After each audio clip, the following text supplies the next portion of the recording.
E para entender como isso funciona na prática, é necessário que nós entendamos como o sistema bancário opera, como se dá a expansão do crédito, como se dá a relação do banco hoje com o Banco Central, com os depósitos à vista, com o dinheiro em espécie, o papel moeda, e a gente vai conseguir entender o impacto e as consequências que pode ter uma CBDC para o sistema bancário.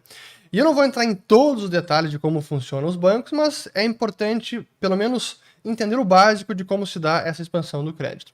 Então, hoje, quando um banco concede um financiamento imobiliário, por exemplo, existe um simples registro contábil. De um lado, do lado passivo, o que o banco registra é um crédito em depósitos à vista, e do lado do ativo, um débito em financiamento imobiliário.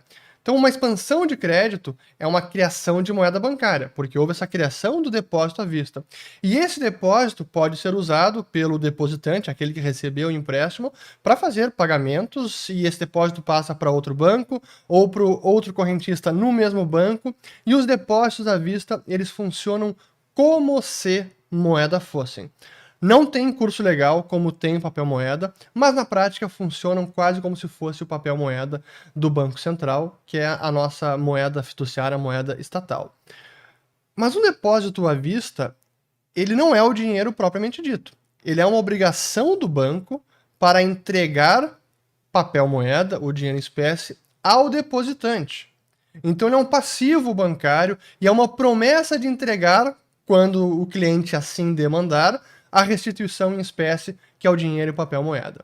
E para fazer frente a esses saques, os bancos mantêm as suas reservas, mantêm lá em caixa o seu dinheiro no cofre, uma quantidade X de papel moeda, mais as reservas bancárias, que é o dinheiro eletrônico no Banco Central. É o dinheiro eletrônico dos bancos junto ao Banco Central. Então essas são as duas formas de reservas que os bancos hoje detêm no seu balanço para fazer frentes a essas exigências de saques dos seus clientes. É assim que funciona. E quando um cliente exige o saque, ou o banco tem que entregar o dinheiro em espécie, ou se for um pagamento para outro banco, o banco precisa pagar e liquidar aquele pagamento por meio das reservas bancárias. Eu até vou utilizar aqui uma ilustração de um paper do Banco da Basileia, que eu vou utilizar ele bastante porque é o paper, na verdade é um capítulo do último relatório econômico anual do BIS, Bank for International Settlements, e que trata justamente do ponto de CBDC.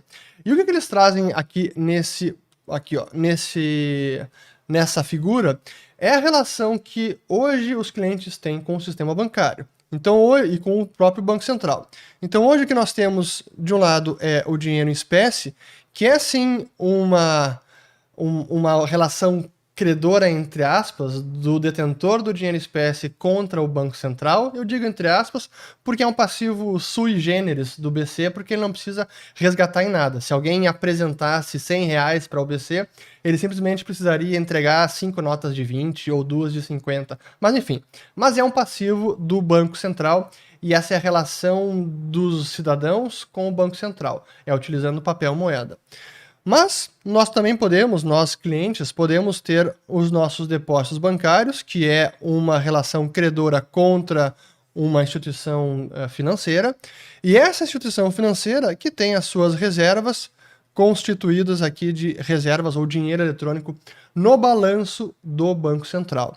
Então o que a gente pode entender, para resumir essa parte final sobre como funciona hoje o sistema bancário, todos os pagamentos finais, ou a liquidação final de todos os pagamentos, ocorre com passivos do Banco Central. Seja na forma de troca entre duas pessoas do dinheiro em espécie, seja no pagamento entre dois bancos por meio de transferência das contas de reserva. Novamente, como a gente tem aqui no canto, essas contas aqui, Bank Reserves ou reservas bancárias. Assim se dá a liquidação final dos pagamentos numa economia. Então, o balanço do Banco Central é onde ocorre a liquidação final dos pagamentos. Isso vale para o Brasil, vale para os Estados Unidos, para a Europa, enfim. Tanto que esse é um relatório do BIS e realmente é uma ilustração perfeita de como hoje está estruturado o sistema financeiro.